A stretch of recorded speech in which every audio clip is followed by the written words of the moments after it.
Ce n'est plus un phénomène caché pour tout le monde. Que ce soit en ville ou dans les campagnes, la majorité des femmes deviennent de plus en plus légères. La sexualité qui était autrefois sacrée est prise à la légère. Pour un plat de spaghettis et une bière, on amène facilement une femme dans son lit. Où est-ce qu'on a échoué dans notre éducation? Faut-il revoir cela? Est-ce la société qui est à la base de ceci? On en parle aujourd'hui dans notre premier numéro de la saison 2 de votre émission Le Coin des Femmes. On se retrouve juste après ceci. Allô chérie? Allô chérie? Je rentre déjeuner dans 1 heure avec mon ami Grotto. Ah, ton collègue de travail? Tu sais qu'il aime beaucoup la pâte. Alors je compte sur toi.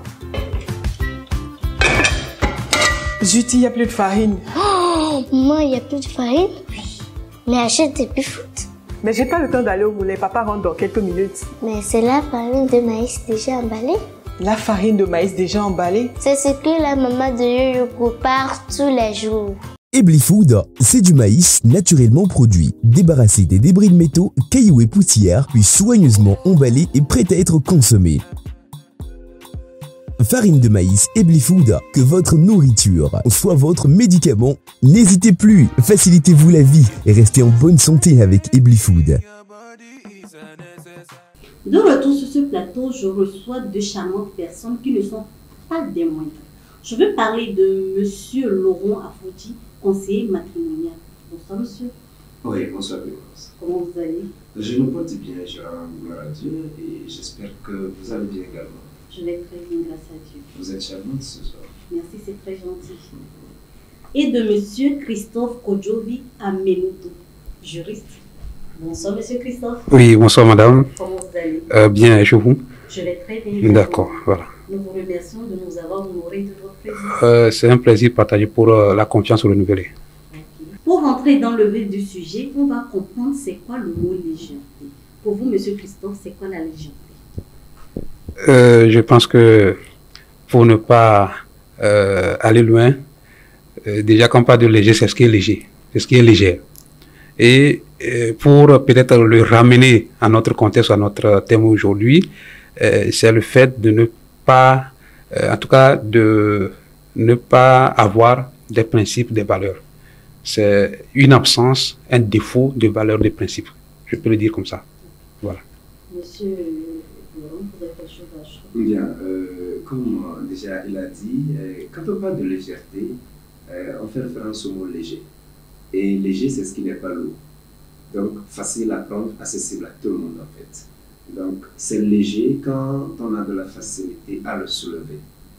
Et maintenant, à ramener dans notre contexte, la légèreté pourrait ici être comprise comme étant le fait de ne pas pouvoir tenir ou s'en tenir à ces principes ou aux principes de valeur, les valeurs dont l'on doit faire preuve.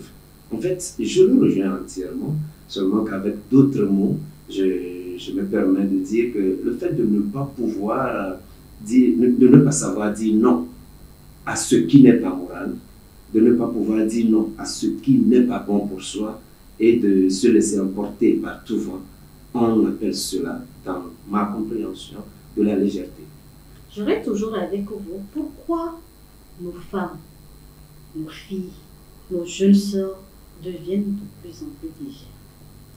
Bien, vous l'avez dit à l'entame de l'émission, ce n'est plus un secret pour qui que ce soit. Tout le monde le sait, et pratiquement toutes les femmes, en tout cas, sous réserve de celles qui ne le font pas, hein, toutes pratiquement aujourd'hui sont devenues légères. On se demande tous, qu'est-ce qui n'a pas marché? Où est-ce que cela a foiré?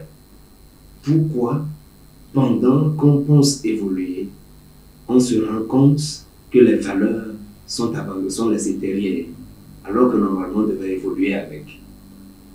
Et je crois que la réponse à la question est dans ce petit développement que je viens de faire. On a laissé les valeurs derrière. Derrière nous. Nous voulons évoluer et nous voulons suivre un modèle qui n'est pas le nôtre. Malheureusement, j'aime bien les Ivoiriens lorsqu'ils disent imiter n'est pas égaler. On veut imiter sans savoir ce qui pousse réellement les uns et les autres à se comporter comme ils le font. La légèreté, essentiellement en Afrique, n'était pas vraiment présente. Elle est arrivée à ce siècle, ou depuis le siècle passé, avec la prolifération. Ah, merci, je ne me suis pas blessé. Avec la prolifération des réseaux sociaux et des médias. C'est essentiellement là que nos dessous sont tombés et nous sommes exposés à la nature. Et quand vous n'avez plus de dessous, c'est normal que tout vent vous rentre par tous les pores. Donc c'est ce qui malheureusement se passe aujourd'hui. Le fait de vouloir copier a fait que, aussi bien par la tête, quand je parle de la tête, je parle bien sûr des gouvernants, que par la société, le citoyen lambda que nous sommes, quand le gouvernant n'arrive plus à faire des lois qui permettent à ce que l'on se sente obligé de suivre les valeurs, le citoyen en bas, à qui la loi est appliquée, se sent libre désormais de faire ce qui bon lui semble. Et vous savez, l'humain a été rebelle depuis le début. Donc, quand il trouve une petite faille, c'est normal qu'il veuille en profiter. Il n'y a pas de loi qui nous contraint à éviter tel ou tel comportement. Moi-même, depuis lors, je sentais l'odeur, je savais que c'était un bon plat qui passait par là. Mais comme il y avait des lois qui m'interdisaient de m'approcher, je m'abstenais. Maintenant, je me rends compte que le plat n'appartient à personne. Et lorsque je me permettrai de le toucher, personne ne me dira rien. D'ailleurs, je serai applaudi. Parce que j'ai fait ce que tout le monde aurait voulu faire. Donc... Monsieur Laurent, je vais passer la parole à Monsieur Christophe pour son point de vue. Non, je pense qu'à cette question, c'est peut-être pour en savoir sur les causes de cette légèreté. Peut-être j'évoquerai 3 à 4 facteurs, dont peut-être d'autres ont été déjà effleurés par mon collègue. J'évoquerai le facteur relationnel, le facteur sociétal et le facteur matériel surtout. Le facteur relationnel pour dire que c'est une question de suivisme. Parce que l'autre le fait, moi aussi je le fais, comme l'a dit mon collègue, est-ce que imiter veut dire égaler? Sur le facteur sociétal, je pense que c'est Jean-Jacques Rousseau qui l'a dit, l'homme n'est bon, la société le corrompt. C'est-à-dire que par principe, on est bien, mais en raison des faits de la société, ou que bien nous vivons aujourd'hui, cela conduit certaines personnes à adopter, à développer certaines attitudes qui n'étaient pas en réalité les leurs et qui aujourd'hui, pour certaines raisons, s'adonnent. Sur le plan ou bien le facteur matériel sur lequel j'appuierai beaucoup, c'est un peu en lien avec le facteur sociétal.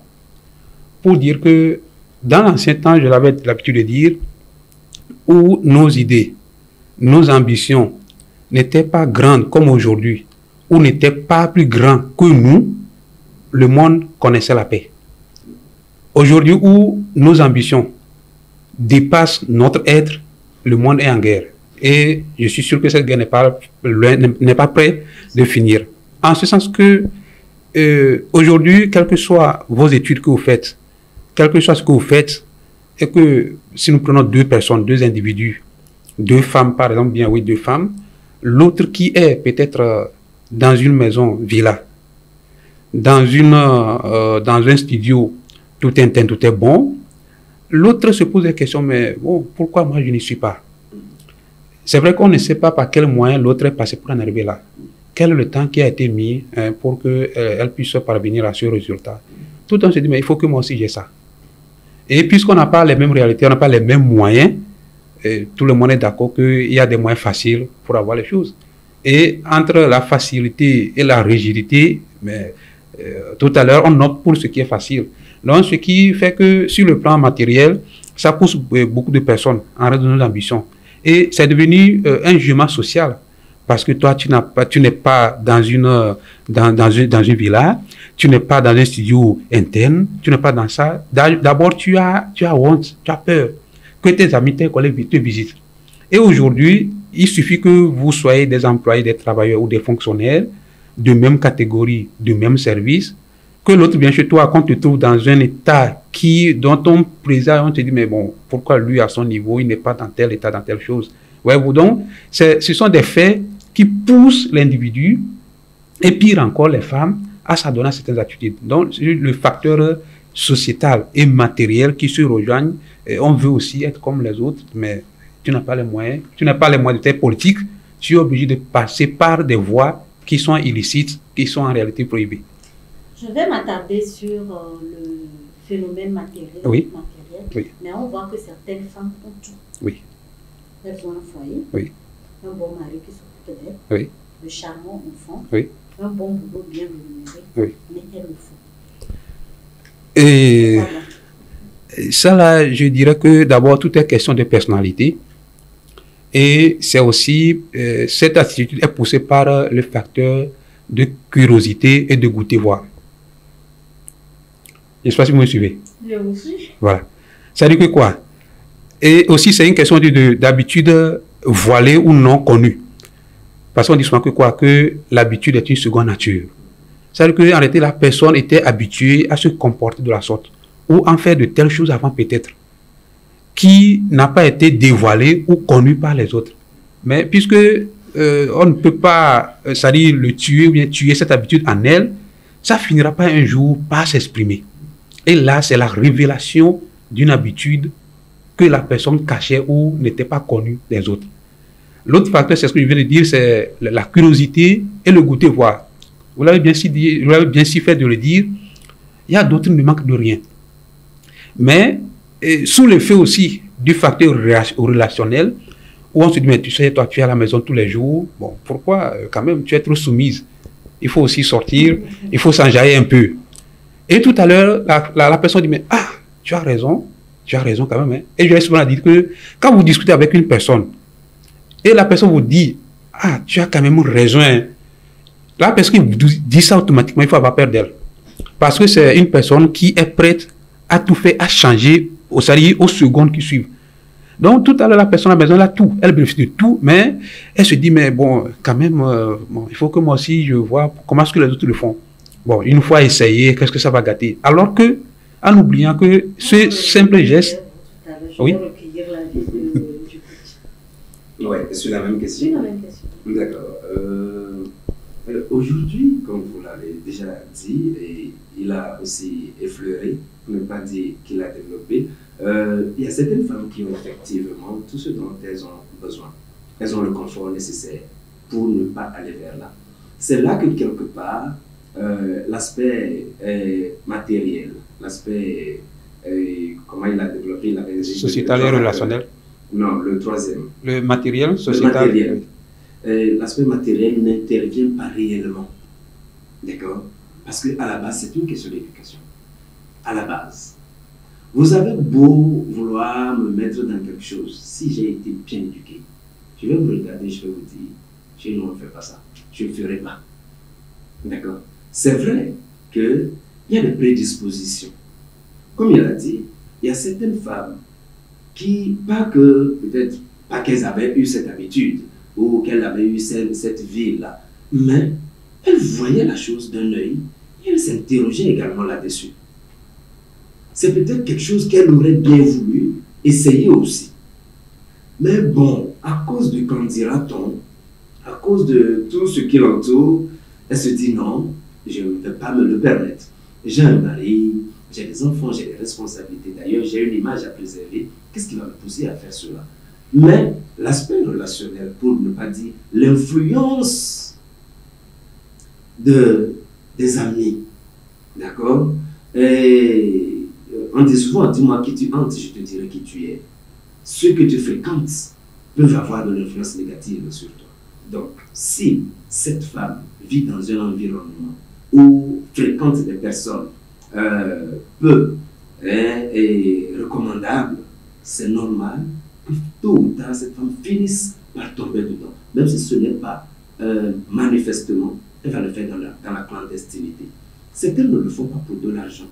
Non, elle n'en a pas besoin, elle en a d'ailleurs. Elle peut même utiliser cet argent pour avoir ou pour manifester clairement cette légèreté, pour acheter les services des uns et des autres. Mais comme les gens le font, ses amis le font toutes pratiquement. Et c'est elle seule. C'est un peu comme cette influence que les petites filles gâtées ont sur leurs camarades de classe qui sont toujours vierges au collège, au lycée et consorts. On trouve que la petite vierge, qu'elle ne connaît rien et elle est démodée. Elle n'est pas à la page. On l'influence, on lui fait comprendre que à cette ère-là, garder la virginité, c'est un peu comme vivre à l'époque de nos arrière-grands-parents. Voilà. Donc, on fait tout pour lui sortir cela de la tête. Cette bonne valeur que les parents ont réussi à lui inculquer, des influences négatives se bousculent pour l'arracher de cette bonne valeur. Et si elle n'est pas bien accompagnée à la base par les parents ou ceux qui jouent le rôle des parents à son égard, c'est normal qu'elle finisse par céder. Donc c'est ce qui arrive également à ces dames-là, parce qu'elles vivent dans un environnement où tout le monde le fait. Et ce n'est même plus caché. Et certaines fois, certaines femmes vous diront, mon mari le sait. Oui, mon mari le sait. Mais comme lui aussi il le fait, maintenant ça devient un challenge, un duel entre les deux. Qui va dépasser l'autre? Oubliant que, je l'ai déjà dit lors d'une émission, la femme est un sanctuaire et il n'est pas permis à tout sacrificateur d'y entrer. Seul le sacrificateur qui a autorisation à y entrer, faire des sacrifices, peut y aller. Quand l'autre vient, on dit qu'il a violé le territoire d'autrui. Donc quand les femmes ne le savent pas, donc l'ignorance, pour ne pas l'oublier, l'ignorance peut amener à cette situation-là. Et secondo, la légèreté est devenue aussi un peu comme une mode. Oui, on ne veut pas être différent des gens. Vous savez, les hommes se battent entre eux pour se dépasser. Mais les femmes se battent entre elles pour être comme les autres. Généralement, les femmes veulent faire comme leurs camarades. Mais les hommes veulent faire plus que ce que leurs camarades ont fait.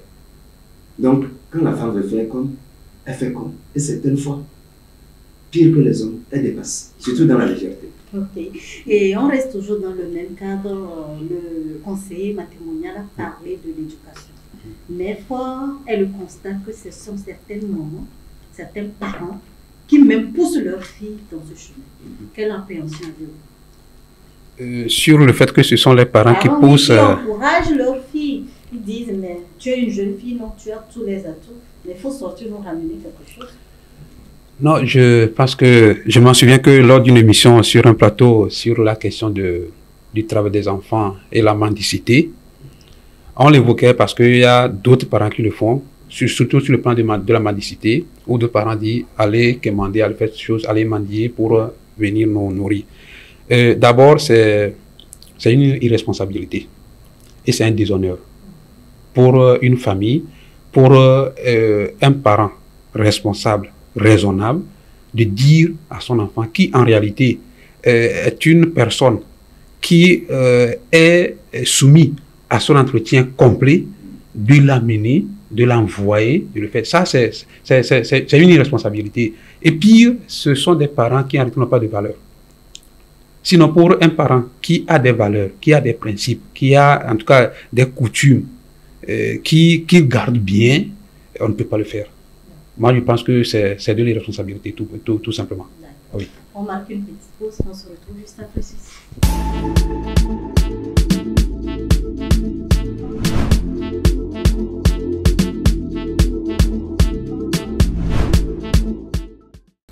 De nouveau sur ce plateau, on continue nos échanges. Il y a un point qui me tient beaucoup à cœur, le point de la spiritualité. Selon vous, si on éduque son enfant, on pratique une religion, on essaie de l'inculquer tout ceci, est-ce que le dehors pourra changer l'éducation de base qu'on a eu à inculquer à nos filles? Coach. Bien. Je ne suis pas coach, je suis conseiller. Conseiller. Parce que ça peut être confusion, ça peut être la confusion. Aujourd'hui, tout le monde dit coach. Non, je ne suis pas encore coach. Je me forme pour devenir coach. Et l'ajouter à ce que j'ai fait et non remplacer. Je suis conseiller matrimonial et relation d'aide et c'est important, la question de l'éducation. Je l'avais déjà évoqué pour dire que, vous savez, l'éducation est la base de tout développement. Bon gré mal gré, l'éducation est la base de tout développement. Vous n'êtes pas bien éduqué, votre développement sera biaisé. C'est un peu comme mettre un plan à terre. Quand ce plan n'a pas été bien suivi, ne soyez pas étonné que le tronc d'arbre prenne les directions qui lui plaisent. Non. il faut donner l'orientation souhaitée. Et c'est ce qu'on appelle l'éducation. Vous avez parlé de spiritualité, ce qui veut dire qu'on fait référence aux livres sacrés également. Un des livres sacrés, la Bible, je n'ai pas l'intention de frustrer qui que ce soit, pour ceux qui y croient, il est dit quelque part, éduque l'enfant selon la voie qu'il doit suivre. Et quand il sera grand, il ne s'en détournera pas. Quand il sera grand, il ne s'en détournera pas. Ce qui veut dire qu'on ne doit pas attendre que l'enfant grandisse avant de l'éduquer. Certains parents, lorsque on leur demande, on refuse, on fait des reproches à leurs enfants, ils disent non, il n'est pas encore grand. C'est quand l'enfant est déjà dans le ventre que commence son éducation. Donc, l'éducation est importante dans la mesure où c'est elle qui donne l'orientation à suivre à l'enfant. Et cet enfant, si réellement le parent a dit ce qu'il doit dire et a servi de modèle à cet enfant-là, il sera difficile à cet enfant de se détourner plus tard des valeurs qu'on lui a inculquées pour s'adonner à la légèreté. D'accord? D'où la nécessité pour le parent non seulement d'éduquer, mais aussi de servir de modèle. Les parents sont des héros pour leurs enfants. Et un enfant, il copie plus ce qu'il voit que d'appliquer ce qu'il entend. Vous lui dites, ne faites pas. Il a compris. Mais vous faites devant lui ce que vous lui dites de ne pas faire. Ou vous le faites ailleurs, il apprend avec des preuves à l'appui. Attendez voir ce que votre enfant vous fasse pire que vous en avez fait. Donc, c'est vrai, l'éducation sur le plan spirituel est importante. Il faut que les parents le fassent parce que c'est important. Il faut que les parents, lorsqu'ils ont une vie spirituelle qu'ils inculquent à l'enfant, dans cette vie spirituelle, qu'ils prient de la manière dont cela se fait en fonction de leur spiritualité, qu'ils prient pour cet enfant-là, qu'ils associent cet enfant-là ou cette jeune fille à leur prière, à leur dévotion, à tout ce qui a lien avec le spirituel. Parce que avant que nous ne soyons physiquement sur le plan matériel, nous sommes d'abord sur le plan spirituel. Avant que je ne dise ce que je dis, je le pense. Quand on parle du spirituel en réalité, que les gens ne pensent pas quand on est en train de parler des mystères, des choses dans le nuage. Non, on parle de ce qui se passe hors de la vue et de l'entendement, dans mon esprit. Le spirituel vient de l'esprit. Dans ma tête, c'est le spirituel déjà. Parce que j'y réfléchis, je pense des choses que personne ne voit, que personne n'entend. C'est déjà du spirituel. Et quand je pense des choses, certaines personnes diront que c'est parce que des énergies positives me communiquent des idées que je les pense, ces choses-là. Donc, il est important que chaque parent sache que c'est de sa responsabilité. Un, c'est son devoir, et deux, sa responsabilité. Les deux choses ne disent pas la même chose. Devoir et responsabilité. D'accord? Vous devez le faire, oui, mais vous devez répondre. Vous devez vous assurer que ce que vous avez fait a atteint l'objectif, a donné les résultats. Et vous devez faire un suivi pour que cela puisse bénéficier plus tard. Raison pour laquelle les parents ne cessent jamais d'être parents. Il y en a qui sont que des géniteurs. Oui, il y en a qui sont que des géniteurs. Vous voyez, aujourd'hui c'est compliqué d'éduquer un enfant parce que celui qui doit éduquer, celui qui est censé éduquer, l'éducateur, le parent, n'a pas lui-même reçu une bonne éducation. Donc, la plus belle femme du monde ne pouvant donner que ce qu'elle a, ce parent ne peut éduquer qu'en fonction de ce qu'il a appris. Aujourd'hui, il y a des familles monoparentales partout et des enfants ont grandi dans ces environnements. Aujourd'hui, tout simplement parce que le développement physique a permis d'avoir une érection, d'avoir, bon, je ne vais pas le dire, un clito qui réagit, qui répond lorsqu'on l'appelle. C'est fini. Deux êtres de même sexe, que dis-je? Deux êtres de sexe différents peuvent déjà se mettre ensemble, que ce soit à l'insu des parents comme en leur connaissance. Certaines fois, c'est devant les parents que la fille ou le garçon vient rentrer dans la chambre avec l'autre. Mais le parent trouve que non, et il faut que lui aussi il fasse ses expériences afin de pouvoir comprendre certaines choses. Ah bon? Ce n'est pas toute expérience qu'on laisse les enfants faire. Parce que si votre enfant, vous êtes au 30e, il veut faire l'expérience du saut depuis 30e pour arriver au premier, et vous voulez le laisser essayer, vous allez perdre votre enfant. Donc il y a des expériences qu'on peut laisser l'enfant faire et d'autres non. Pour me résumer, il est de la responsabilité de tout parent, d'abord, d'être sûr de l'efficacité de l'éducation que lui-même il a reçue et de s'évertuer à transmettre cette éducation. On nous demande de nous adapter au fur et à mesure, mais comprenons qu'il y a certaines réalités aujourd'hui qui ne sont pas bonnes pour l'éducation et que nous devons exclure de l'éducation de nos enfants. Et là, je crois que l'enfant devenu adulte sera à même pour, ayant reçu les outils nécessaires, ayant reçu l'accompagnement nécessaire, ayant été puni au bon moment et de la bonne manière pour les causes qui méritent une punition, cet enfant doit savoir qu'il ne doit pas s'en détourner, il ne s'en détournera pas. Monsieur Christophe? Oui. Quelle est la place de la spiritualité dans l'éducation des enfants, plus précisément les jeunes? Je dirais que d'abord que nous soyons athées, chrétiens, musulmans ou païens, et chaque personne reconnaît quand même un être suprême. Et c'est cet être suprême qui en réalité est pris comme la spiritualité. Et cette spiritualité a des principes, c'est-à-dire que c'est un système qui véhicule une certaine discipline, une certaine rigueur. Et quand on s'en tient à cette valeur spirituelle, il y a des choses qu'on ne fera pas. C'est ce qui fera que, mais qu'on soit enfant, jeune ou adulte, en raison de ma foi, telle chose je ne le fais pas. Comme le disait mon second, dans ma religion, bon, telle attitude nous ne le faisons pas. Et même si on peut être influencé par la relation, je vous rassure que à 90% moins, on est sûr de ne pas suivre les autres. Donc, parler de la spiritualité ou bien de l'apport de la spiritualité dans l'approche de résolution, dans la légèreté des femmes, je pense que c'est incontournable. La spiritualité a une place.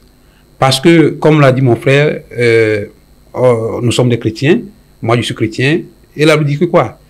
Jésus l'avait dit, cet esprit ne peut être chassé que par la prière et le jeûne. Ça veut dire qu'il y a certaines situations, certains phénomènes qui dépassent notre capacité humaine. Il faut s'en remettre à son être suprême. C'est quoi? Il dit que qu'on soit athée, c'est-à-dire que ceux qui ne croient pas en l'existence d'un Dieu, ou en tout cas oui, d'un Dieu, ils ont quand même cette conscience qu'il y a un être suprême. Ça, le reste c'est de l'hypocrisie. Oui. Le reste c'est de l'hypocrisie. Donc, chacun recourt à cet être quand il a besoin.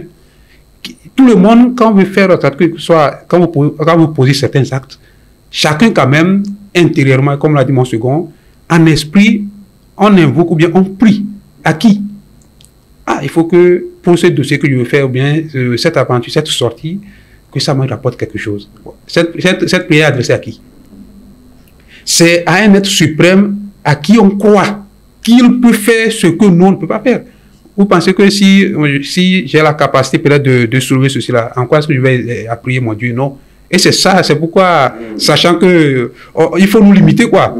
Parce qu'il y a des choses, si jamais on était capable de le faire nous-mêmes, on ne devait pas croire à ce. Donc, la spiritualité, c'est incontournable dans la résolution. Parce que, comme l'a dit mon second, quand l'enfant est bien éduqué, on l'a inculqué ses valeurs spirituelles, je vous rassure. Et ça, il y a des témoignages qu'on peut aujourd'hui, durant toute la journée, on n'en finira pas, qui nous démontreront que c'est vrai la spiritualité. Donc, c'est une bonne chose. Il faut qu'on associe un peu la spiritualité en termes de prière à travers les enseignements. Voilà, tu sais que la religion vient, la spiritualité s'interdit ceci. Moi, surtout quand on parle de la spiritualité aujourd'hui, les gens pensent que ce sont seulement les religions peut-être importées ou bien non. Même dans l'animisme, c'est une religion. Et là même, pourquoi aujourd'hui les gens disent que non, il faut qu'on revienne plutôt à ça? Parce que c'était le direct. Comme le diront certains, tu le reçois directement dans le... Voilà, ça enlève.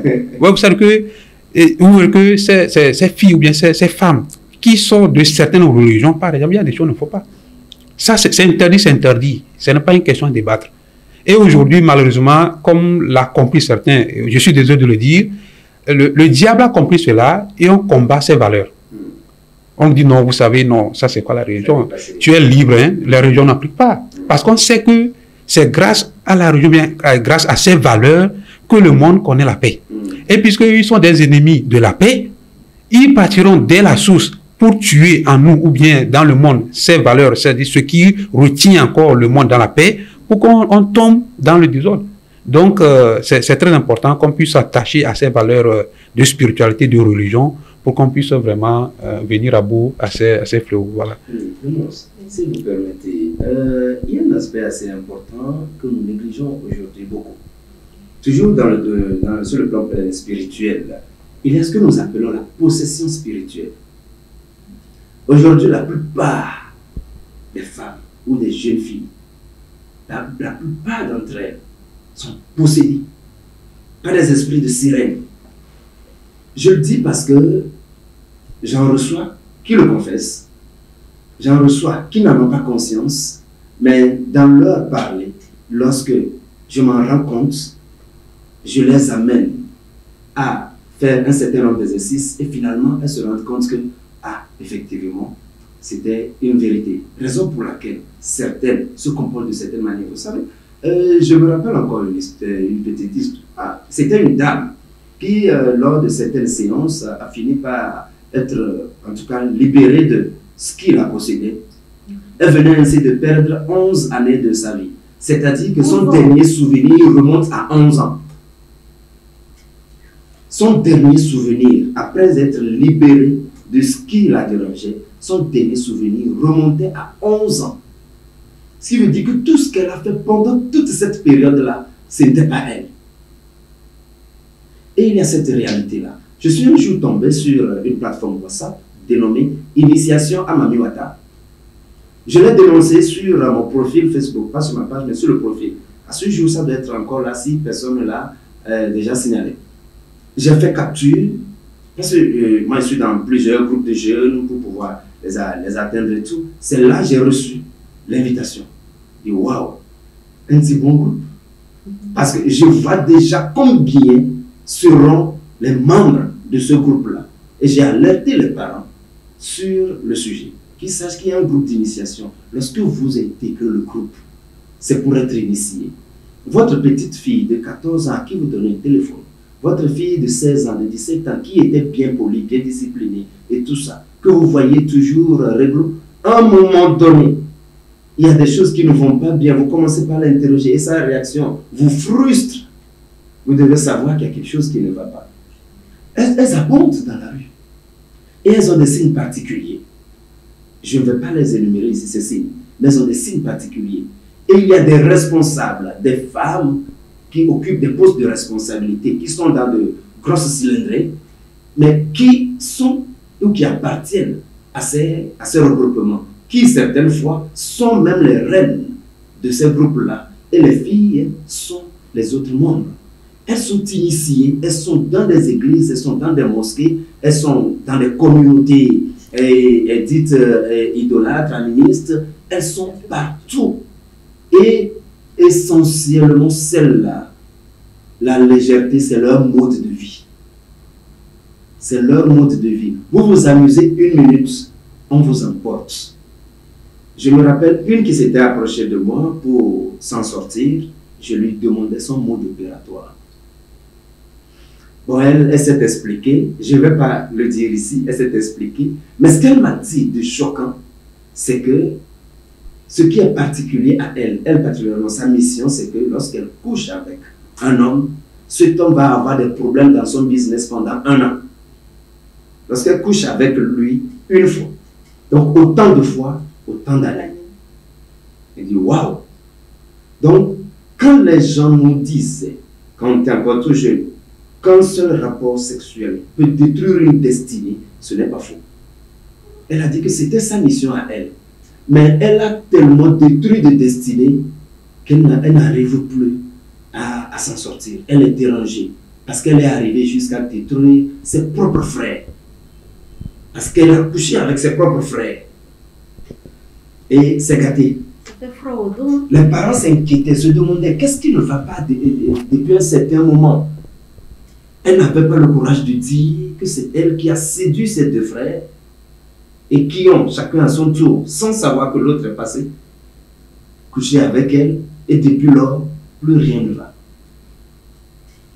Je sais que beaucoup me suivent, beaucoup vont se reconnaître, beaucoup vont se dire, lui là, c'est à abattre, mais tranquille, vous ne réussirez pas tout simplement. C'est moi, je suis là. Merci beaucoup, conseiller. On va prendre le mot de fin de M. Christophe. Un mot de fin, peut-être en 2-3 mots. On le dit souvent en Mina que quand il y a la faim, ce n'est pas tout qu'on mange. Il faut le dire en Mina. Oh, non.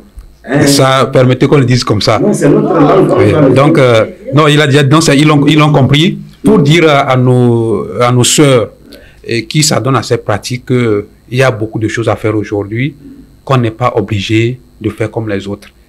Et le second point, c'est aussi d'éviter cette question de suivisme. Il faut qu'à un moment donné, qu'on ait nos propres modes de vie. Voilà, il ne faut pas suivre les autres seulement. Et pour en finir, l'éducation et la spiritualité. C'est très important.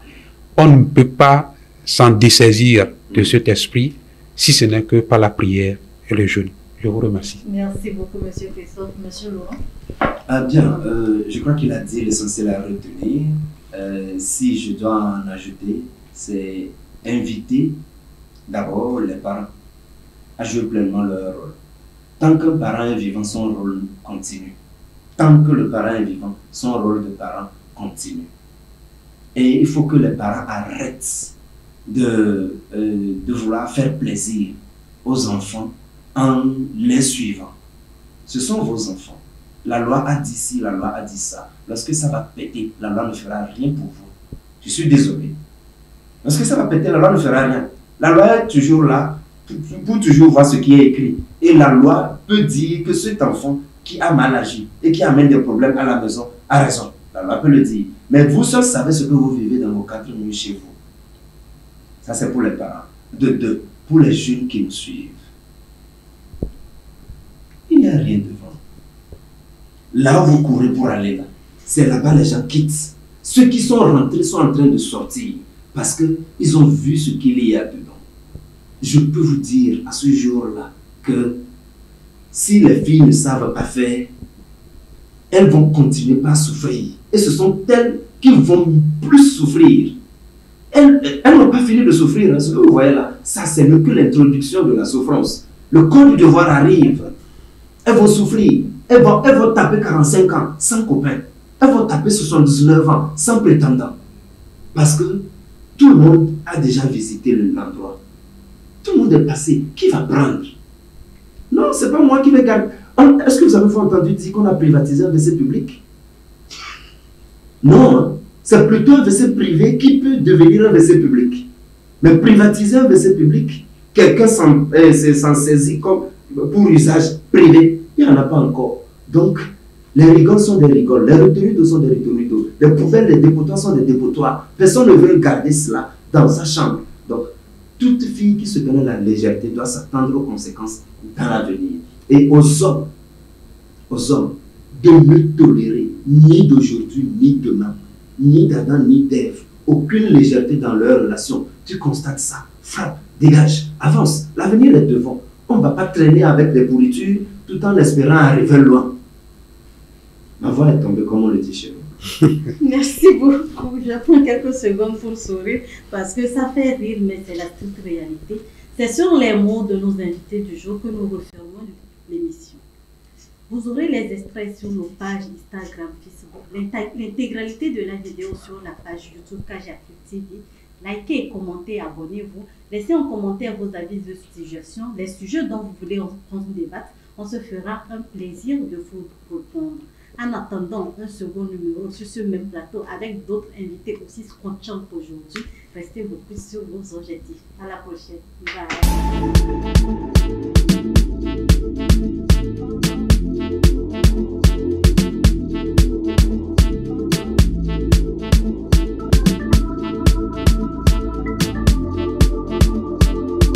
Purchase your tracks today.